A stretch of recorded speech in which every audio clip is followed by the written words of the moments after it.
रांची में 3 भूखंडों की खरीद बिक्री में हुए अनियमितता की जांच ईडी कर रही है। एजेंसी ने अब तक केस में रांची के पूर्व डीसी छवि रंजन समेत 8 लोगों की गिरफ्तारी की है।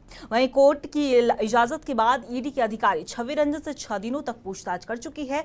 वहीं आज उन्हें ईडी पीएमएलए कोर्ट में पेश किया गया, जहां उनसे 4 दिनों की और पूछताछ की जाएगी। इस पूरे मामले का जायजा लिया हमारे संवाददाता राहुल कुमार ने।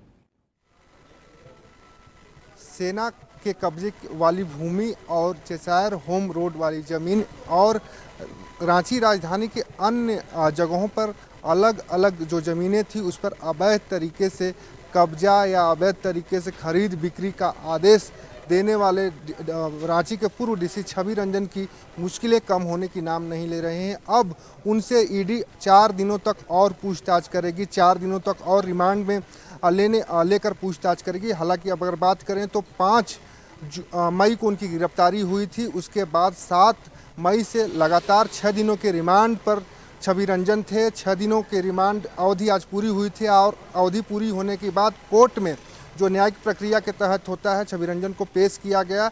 ईडी की ओर से 6 दिनों की रिमांड की मांग की, लेकिन कोर्ट ने 4 दिनों की रिमांड की मंजूरी दी है। तो एक तरह से हम कह सकते हैं अब 4 दिनों तक लगातार निलंबित आईएएस अधिकारी छवि रंजन से पूछताछ ईडी करेगी और इस पूछताछ में कई अहम चीज़ें निकलकर सामने आने वाले हैं कि किस तरीके से ज़मीन की जो खरीद बिक्री थी, इसके अलावा और भी कितने लोग शामिल हो। हालांकि जो जानकारी निकल के आ रही है कि कुल 60 जमीन दलालों को चिन्हित किया गया है, जो निलंबित आईएएस अधिकारी जब ये रांची के डीसी थे इनके संपर्क में थे और किस तरीके से काम करते थे। तो एक तरह से हम कह सकते हैं कि संख्या बड़ी है और 4 दिनों तक पूछताछ होने पे और भी चीज़ें साफ होंगी और भी चीज़ें सामने निकल कर आएंगी।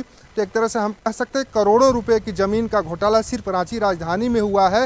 बेशकीमती ज़मीनों को छवि रंजन ने अपने पद का दुरुपयोग करके खरीद बिक्री का ऑर्डर दिया, आदेश दिया और उन ज़मीनों से लाखों करोड़ रुपया बिक्री के बाद उन्होंने अर्जित किया। हालांकि ईडी मनी लॉन्ड्रिंग का मामला दर्ज करके पूरे मामले की जांच कर रही है और हर एक दिन नए खुलासे हो रहे हैं। लेकिन देखने वाली बात होगी कि 6 दिनों तक ईडी ने पूछताछ कर चुकी है और 4 दिनों तक और पूछताछ ईडी करेगी। इन 4 दिनों की पूछताछ में क्या कुछ निकल कर सामने आता है। अपने सहयोगी राधे रमन के साथ राहुल कुमार, लाइव से रांची।